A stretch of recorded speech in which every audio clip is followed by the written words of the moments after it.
Exactly. Now, Kyle Kulinski destroyed the cable news network. The cable news network, sure. The cable news network came out with a list, top 10 candidates or whatever it was for the 2018. Is it too early to be talking about the 2018 election?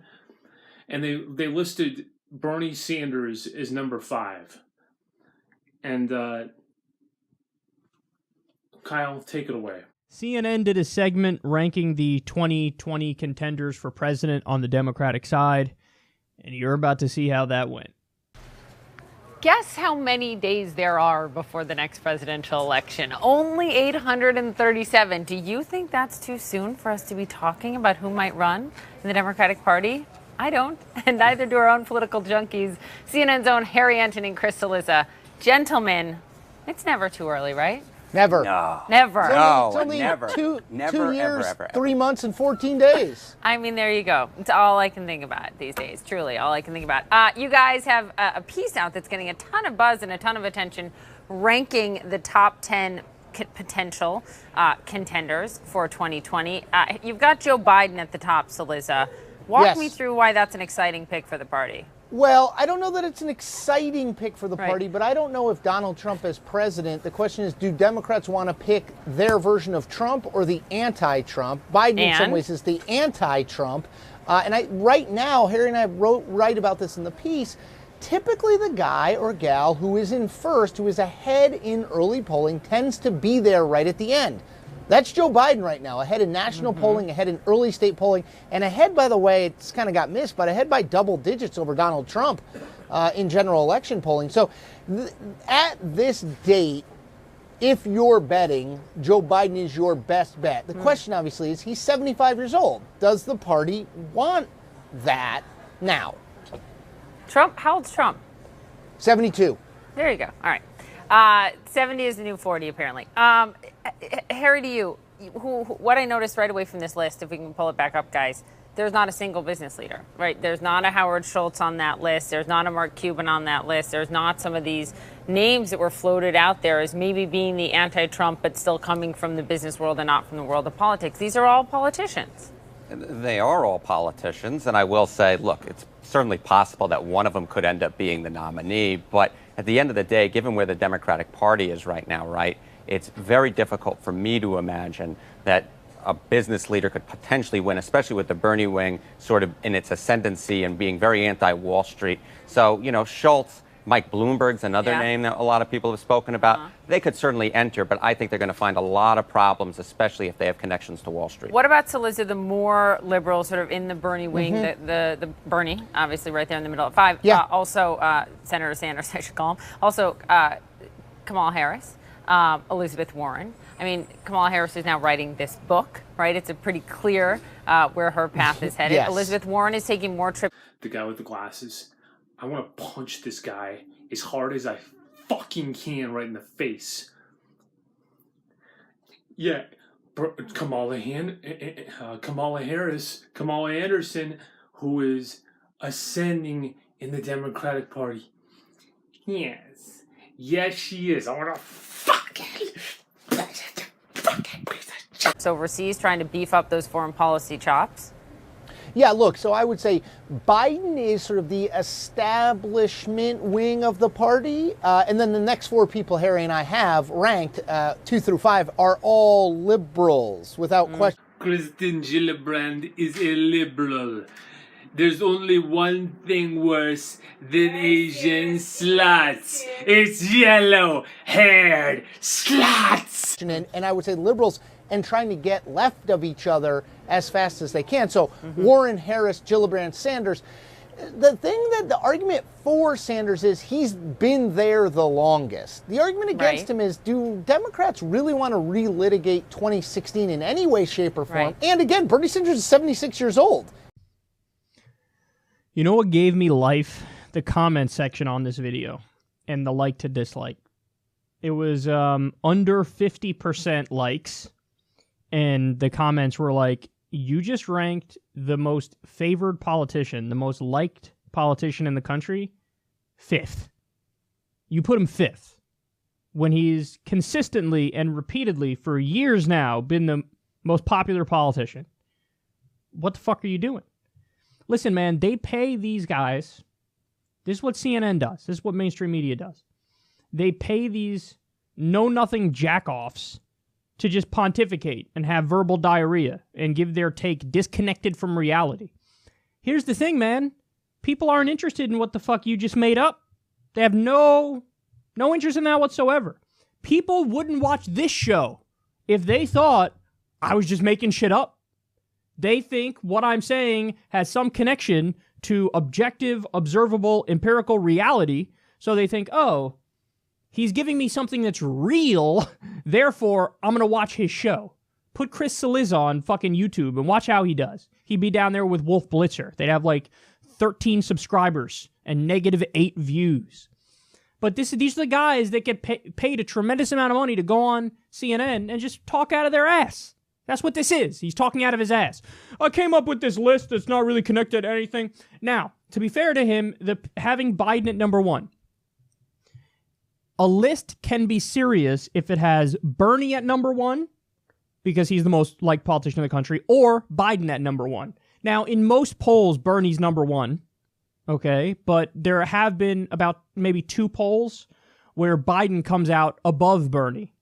So I think when you look at all of the polling data, Bernie wins and he should be number 1.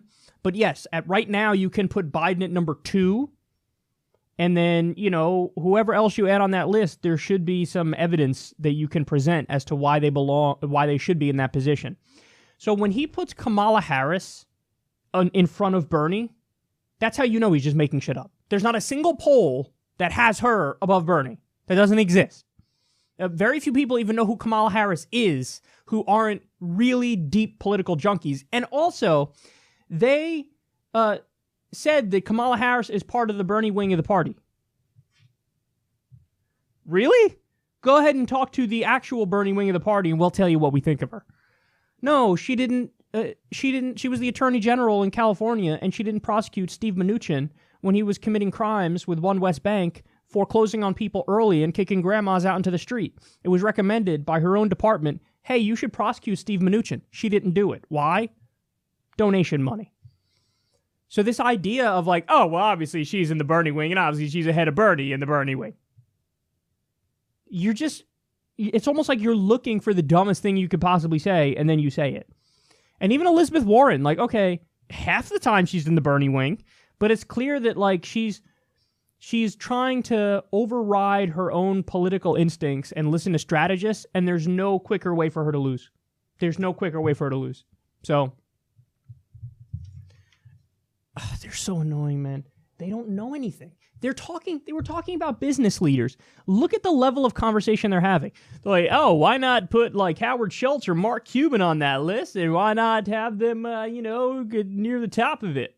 They're business leaders, so it's like Trump.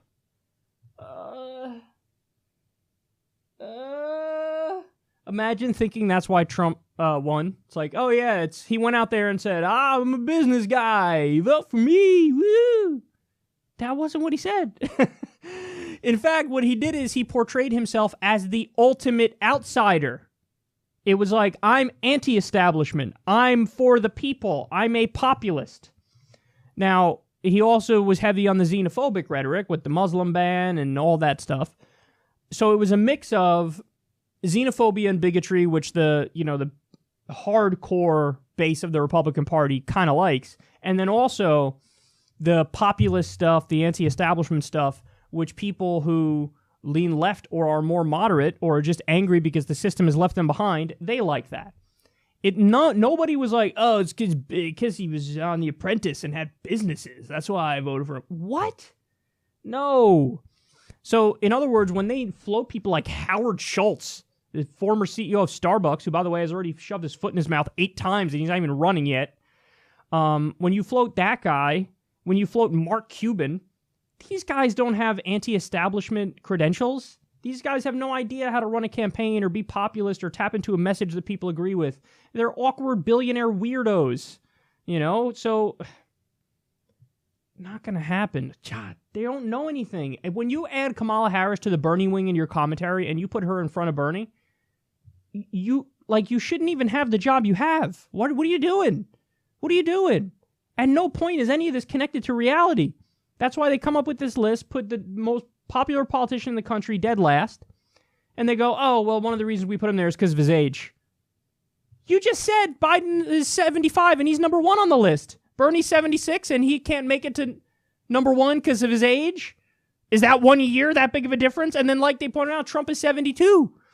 So it's all old fucks. Perhaps the age we should put aside and just look at the policies. And if you go by the policies and if you go by the opinion polls, it's Bernie all the way.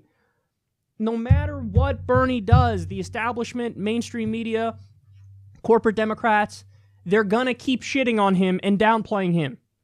But I got some bad news for them. It's at the point now where the more they do that, the more we like Bernie. Because nobody likes Chris Cillizza. I've never seen that guy tweeting articles of his and then not get dunked on by all of Twitter calling him an idiot. Because see, all he does is fucking hot takes all day long, and nobody fucking, it's just his brain spitting out garbage. There's nothing there. So the more they don't like him, the more we're like, oh, okay, you can go fuck yourself.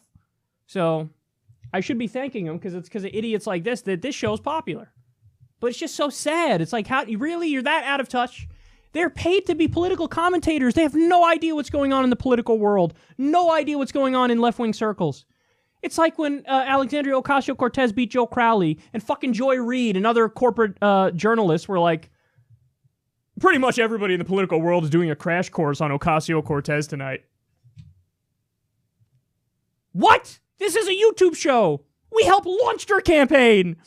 We were one of the first people to ever talk about her right when her campaign happened. We did interviews with her when fucking mainstream media wouldn't give her the time of day. And they act like they're so disconnected from the grassroots. A lot of these people don't even know I exist. Meanwhile, I got fucking nearly 500 million views and growing at a much faster rate than these idiots. It's unbelievable how out of touch they are. They're so deep in that DC bubble, in that establishment bubble, that even when you present them the plain facts of the situation, they're like, yeah, no, my establishment spidey senses say this is wrong and Bernie's not the favorite. I just made it up, but it's okay because I'm part of the establishment. Contribute on the About screen of the channel by clicking on the PayPal button. Please remember to subscribe and hit the dislike button at the bottom of the page.